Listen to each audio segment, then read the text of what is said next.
I will say this. It is a mistake for any elected official, in my opinion, I don't think this is a very out there opinion, to attack media and journalists. I believe that it is an essential component of our democracy. There has never been, I was going to say never been an elected official who liked their headlines. I think there's probably no public figure who has ever liked their headlines. It's okay. It's part of the process. You know, if you're the president of the United States or a governor of a state or whatever, you don't take that job thinking you're not going to get scrutinized. You're going to get scrutinized, and it's healthy. And somebody very, what the president should say is, this is right, this is good, I'm glad I'm being scrutinized, and that would be so secure and confident. But it's really dangerous to demonize the media. It's dangerous to call the media lowlifes. It's dangerous to say that they're the enemy of the people. We live in a society where it's not just the laws of the land that protect us. We do have freedom of press. It's in the Constitution. But it's also the social norms that protect us. It works because we believe those words on that piece of paper. And every time you attack that, you're eroding it a little bit around the edges. Now look, I don't want to be dramatic here. We are so robust in this country, the media is going to be fine.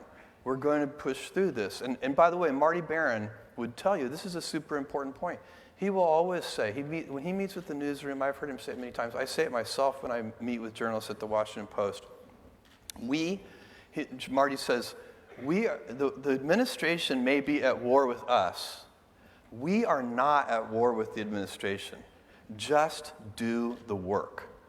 Just do the work. That's Marty's phrase. And, so you have, I didn't mention the president, but you mentioned the president. So since you mentioned the president, have you met the president? He was a lawyer, wasn't he? Right. So you've met the president on a couple occasions, and yeah. You talked to him very much. Does he call you in for lunch or dinner? Or not that much? Well, I'll keep my conversations with the president to myself. But yes, I've had a couple of conversations with him. We announced that you were coming here in May. Since that time, your stock is up by about $250 billion. Do you attribute some of that increase to the knowledge that people think if you're so smart as to come here, you must be really good at running your company? It's clearly completely causal. I mean, I would recommend that to any CEO. Now, your stock is actually up 70% this year. Is there one thing that you think is responsible for that, or several things? Because 70% is pretty good. No, I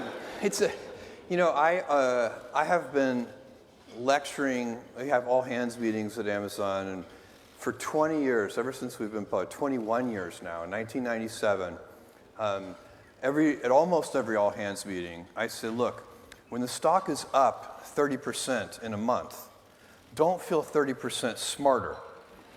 Because when the stock is down 30% in a month, it's not going to feel so good to feel 30% dumber.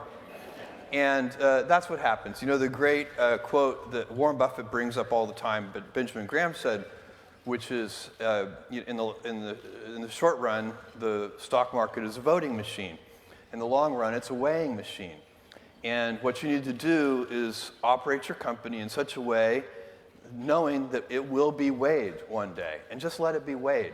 Never spend any time thinking about the daily stock price. I don't.